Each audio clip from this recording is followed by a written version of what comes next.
Welcome back, everyone. You're tuning into another episode of Podcast and Chill. I'm Leo, always here to add a bit of laughter to your day. And I'm Gwen, here to give you the best tips.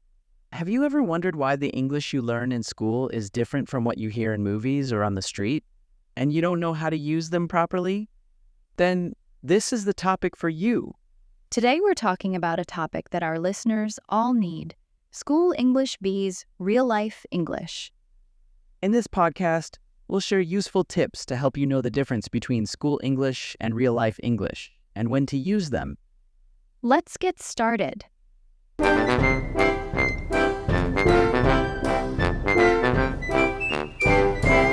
Firstly, let's start by defining what we mean by book English and everyday English.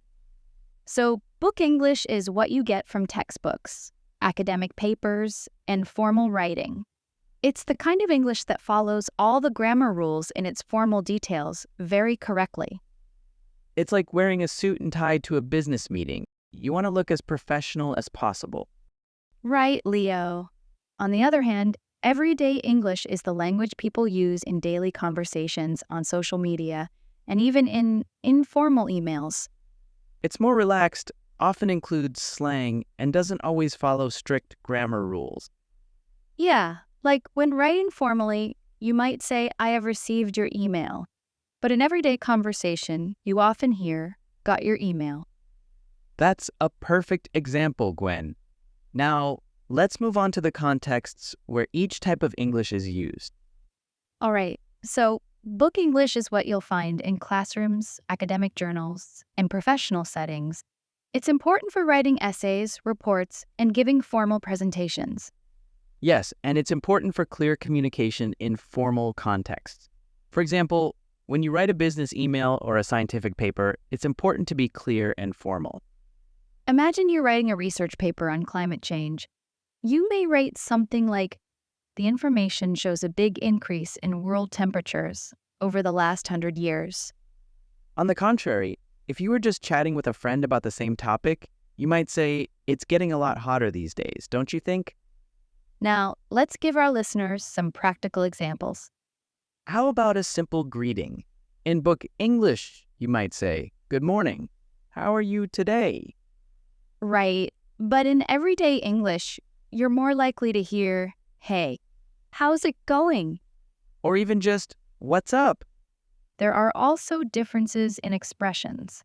In book English, you might say, "I regret to inform you that." While in everyday English, it's more like, "I'm sorry to tell you." Vocabulary changes too. In book English, you might say depart instead of leave. For example, "I will depart at 6 p.m. But in everyday English, you just say, "I'll leave at 6 p.m. How about idioms, Gwen? Can we use them in daily life? Of course, but remember to choose the right context when using it. Can you give me an example? Yeah, like when someone says, "break a leg before a performance," it means good luck. But if you're not used to the expression, it can be confusing. That's interesting. Academic. Definition: connected with schools or with studying and thinking, not with practical skills. Example: book English is used in academic writing. Detail. Definition: a single piece of information or fact about something. Example: we don't know the full details of the story yet. Practical. Definition: relating to experience, real situations rather than ideas or imagination. Example: I will give practical examples so it's easier for you to understand. Greeting. Definition: something friendly that you say or do when you meet someone.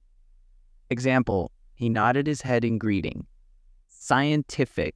Definition: relating to science. Example: when you write a scientific paper, it's important to be formal. What are the main differences between book English and everyday English? Book English is formal, used in academic and professional writing. Everyday English is informal and relaxed, used in daily conversations. When do people use everyday English? People use everyday English in casual conversations, text messages, social media, and when talking with friends and family. Now, let's talk about the challenges people face when switching between these two types of English. I think it will be difficult at first if we don't understand the context for use. A big challenge is vocabulary. Some words you learn in school aren't used in everyday conversations, so you may sound too formal. Right. Another challenge is understanding idioms and slang.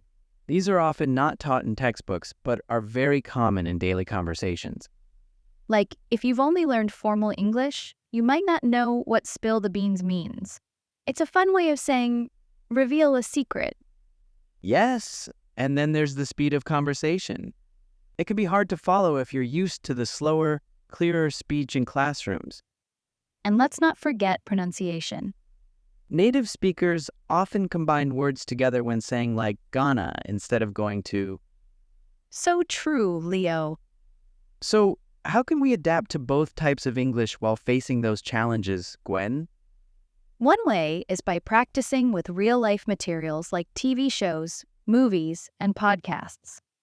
It helps you get used to the natural flow of conversation. Here is how to do it. You need to start by watching materials with English subtitles. That way you won't find it difficult to learn it.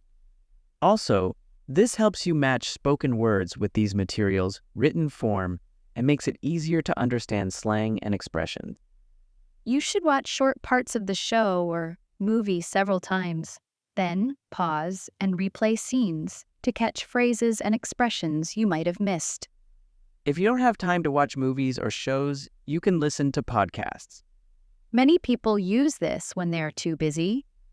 They listen to podcasts while driving or doing housework. But note that you should choose podcasts with easy-to-listen content and transcripts. Otherwise, it will be difficult for you to have the patience to maintain the habit of listening often. Another tip is to engage in conversations with native speakers whenever possible. Also, don't be afraid to ask questions if you don't understand something. Most people are happy to explain. And it's important to recognize context. Use book English in formal environments, but switch to everyday English in casual settings. It will help you communicate and use language with others in the most natural and effective way. Right, and don't stress about making mistakes. The more you practice, the better you'll get at knowing when to use which type of English. Casual. Definition, not serious. Example, we will wear casual outfits for the trip. Adapt. Definition, to change something to suit different conditions. Example, it took me a long time to adapt to the new job. Material. Definition, information used when writing or researching something. Example, there are many real-life materials to learn English like TV shows, movies. Engage. Definition, to join or to be involved in something. Example, I love engaging in conversations with native speakers. Reveal. Definition, to show a secret or something that is surprising. Example, Marie will reveal John's secret. What challenges might learners face when switching between book English and everyday English? It includes understanding informal grammar, slang, cultural references, and keeping up with the speed of natural conversation.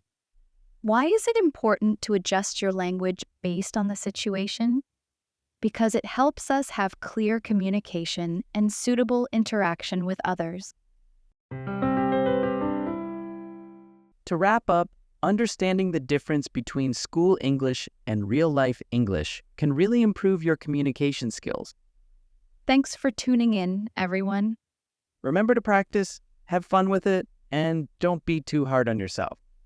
You're doing great.